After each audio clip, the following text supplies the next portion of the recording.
We're here with Mike Montgomery, and Mike was the head coach of the Venice basketball team. And we're here in your digs during the daytime, aren't we, Mike? Yeah, absolutely. Glad to have you here.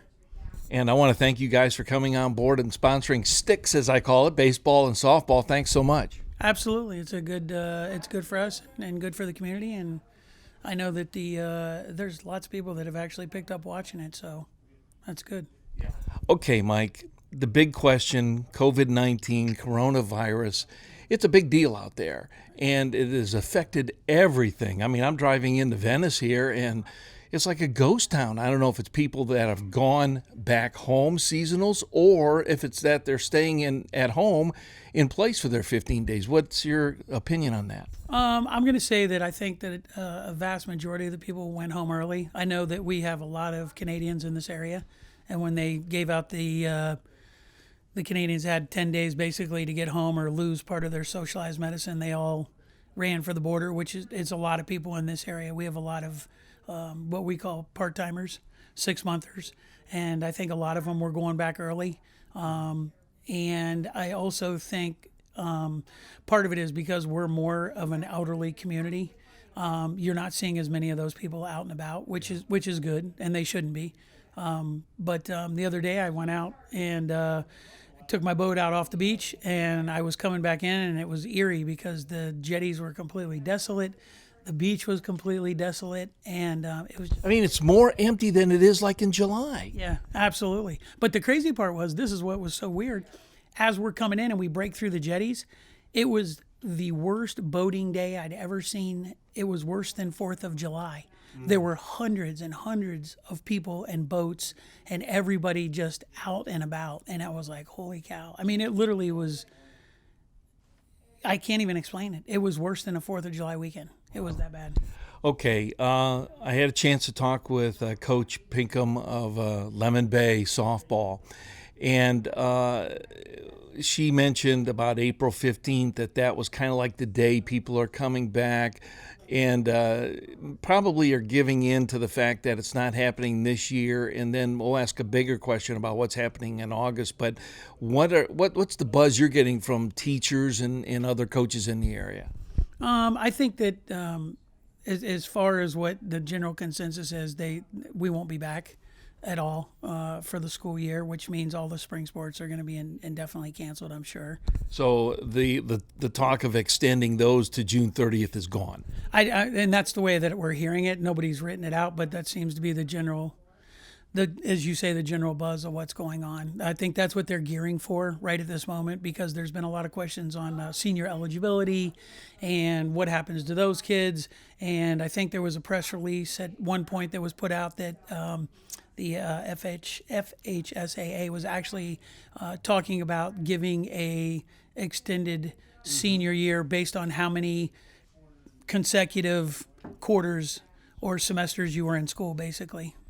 Okay, I went through high school. You went through high school. There is no way I would want to stay in high school one more year to be a senior and have 5 years in high school. I'm thinking, are you kidding me? Right, exactly. I kept saying, but then the other hand, like I said, now Danny Arden, my assistant coach, he would have been a perfect example because he graduated so young.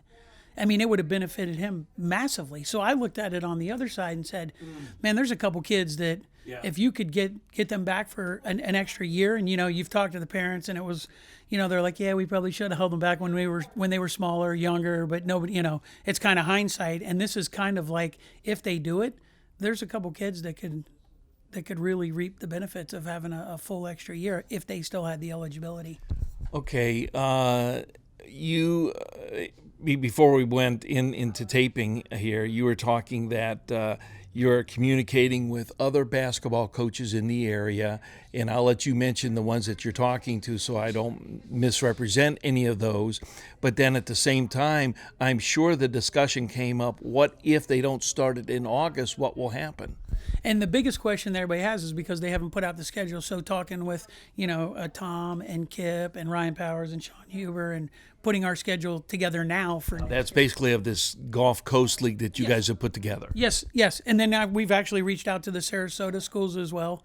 Rudy, who's at Riverview, and Jeremy and Brian, I think, McMicken. There's handfuls of them that we're actually trying to set up doing. We're going to be playing more Sarasota-based teams. We're going to go back to playing all the schools that are around our area. One, because of travel, and two, because I think we should play local talent. And I like the local coaches. I like playing with the local talent. And the way the Max Preps thing went last year and everybody evaluating it, we all were kind of like, did it really matter? And it saves on travel. Immensely, especially like you just said. So come August, our whole anticipation is we're all gearing towards we'll be back to normalcy come August, and we'll be able to start getting into our practices, and we're going to go ahead and run with the same format as they had last year, changing the dates of stuff, but for the most part, that's what it is. Okay. I'm a fan, and I'm looking at, we'll just take football, for example, and you're looking at thousands of people in the stands getting a hot dog and watching the game, and you've got this COVID-19 thing out there. I'm thinking to myself, am I going to be comfortable in that squished environment, even though it's outdoors? There's a lot of people there. And, do you think that the team would just play without people in the stands? Is that even a possibility?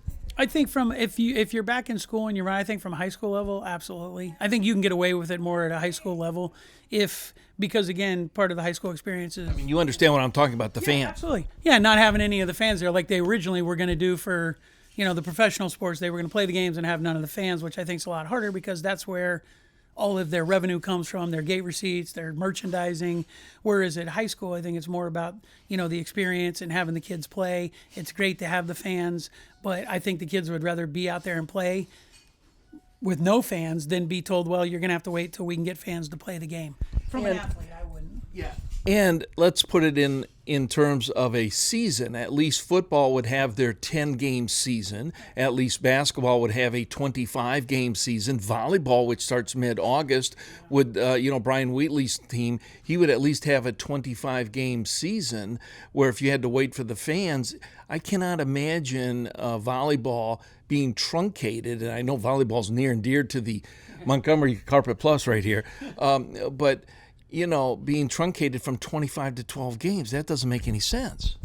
No, and it's not going to be good for the program, won't be good for the girls, it won't be good for the coaches. Yeah. So I don't think, the way that they're proceeding, the way they're basing everything right now is, again, we expect to be back at school, expect to be back up and running. Like you said, whether we're at the point that people are comfortable enough sitting at the games, or whether they're even going to allow it.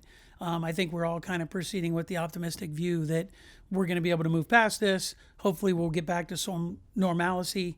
The one good thing is I think it's going to help the programs to the point that I think we're going to get more people that'll be showing up and coming.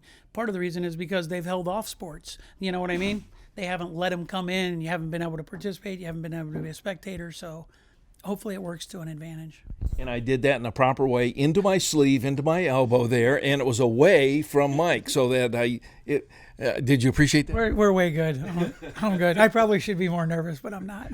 No, not for me, but from other people. Yes. But they all went to Canada, so you're fine. Yes.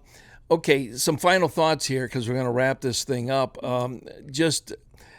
Are you pretty much at ease the way the Florida High School Athletic Association is saying? What about James Slayton? He's the athletic director of Sarasota. How much input has he had? Everything that I'm getting is coming through Pete right now, Dombrowski, and he's and Pete Dombrowski is the athletic director of Venice High School. Yes, sir, and he's been really good. Every time they send an update, whether it comes from FHSAA or whether it came from James Slayton, he sends it immediately to all the coaches.